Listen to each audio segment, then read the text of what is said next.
వాటి గురించి మాత్రమే చెప్పిపోయిండు. ఇది నిజంగా ఈ యూనివర్సిటీ అభివృద్ధికి, ఈ యూనివర్సిటీలో 90% పనిచేసేది కాంట్రాక్ట్ టీచర్లు మరియు ఉద్యోగస్తులే. వీళ్ళు లేకపోతే యూనివర్సిటీ నడవదు.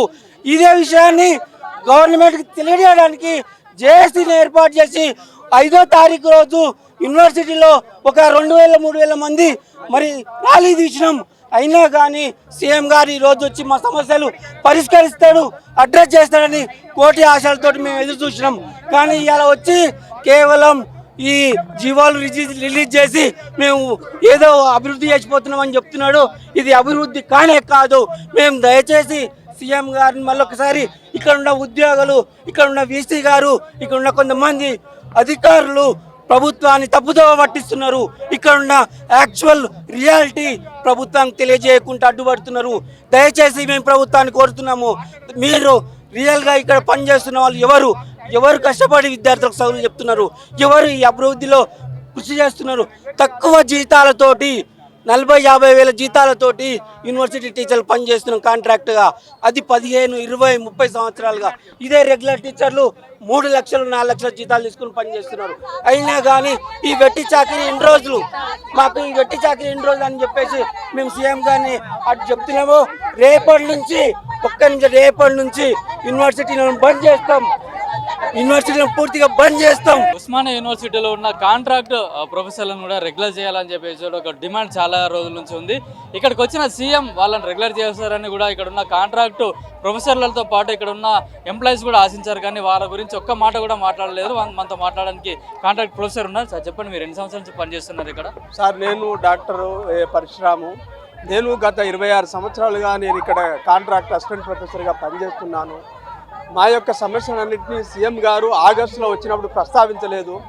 మరలా ఉస్మానియా యూనివర్సిటీ ఆర్ట్స్ కాలేజ్ దగ్గర పెట్టి మీ సమస్యలన్నీ పరిష్కరిస్తానని చెప్పారు. కాబట్టి మేము గత 10 రోజులుగా teaching, non teaching, regular, contract అందరం కలిసి, అంటే కామాడి నుంచి మొదలుకుంటే క్లాస్ రూమ్లో పాఠాలు చెప్పే ప్రొఫెసర్ వరకు ఒక జాయింట్ యాక్షన్ కమిటీ ఏర్పాటు చేసుకొని మా యొక్క సమస్యలను పరిష్కరించాలని మేము చెప్తే, ఈరోజు మా సీఎం గారితో మాట్లాడిస్తానని చెప్పారు.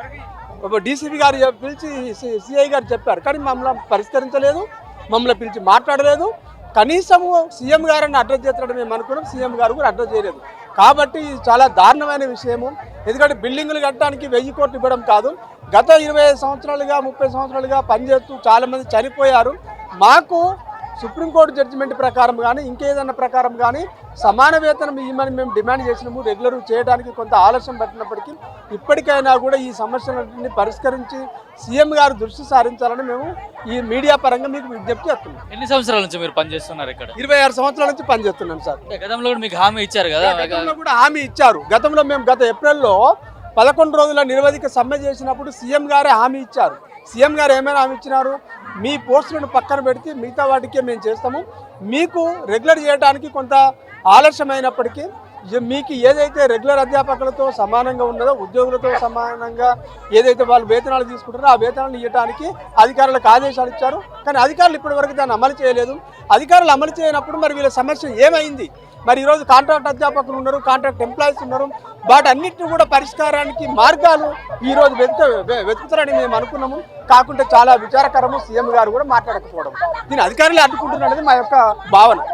ఈరోజు ముఖ్యమంత్రి గారు ఉస్మానియా యూనివర్సిటీకి రావడం చాలా సంతోషం కార్యక్రమమే. కానీ మేము నాన్ టీచింగ్ కాంట్రాక్ట్ ఉద్యోగులము గత 10 రోజుల నుంచి వెళ్ళి ఉస్మానియా యూనివర్సిటీకి వస్తే మన వీసీ గారు చెప్పి అదే సీఎం గారు ఉస్మానియా యూనివర్సిటీకి వస్తున్నారంటే మా కాంట్రాక్ట్ ఉద్యోగులు గత 20 సంవత్సరాలుగా మేము ఇక్కడ వెట్టి చాకరీ చేస్తున్నాము. వెట్టి చాకరీ చేస్తున్న సందర్భంగా ఆయన దృష్టికి చాలాసార్లు మేము వినతి పత్రాలు మంత్రుల ద్వారా, తర్వాత ప్రభుత్వానికి మా అధికారుల ద్వారా మేము ఎన్నోసార్లు వినతి పత్రాలు ఇచ్చాము. ఆ క్రమంలోనే ముఖ్యమంత్రి గారు ఈరోజు ఏదైనా స్పష్టమైన హామీ ఇస్తారని చెప్పేసి మేము కోటి ఆశలతోటి ఇక్కడ ఎదురు చూసాము. కానీ మాకు ఎలాంటి ఆశలు నెరవేరలేదు. పొద్దున్న మార్నింగ్ టిఫిన్ చేయకుండా ఇక్కడ మార్నింగ్ 7 గంటలకే వచ్చి కూర్చున్నాము. ముఖ్యమంత్రి గారు వస్తే మా సమస్యల మీద కూడా అడ్రస్ చేస్తారని చెప్పేసి ఇక్కడ వచ్చి భవనాలు కట్టి 1000 కోట్లు కట్టి మీరు ఇక్కడ బిల్డింగ్లు కట్టిపోతే అక్కడ బిల్డింగ్లు పనిచేయాలంటే ఉద్యోగులు కావాలి.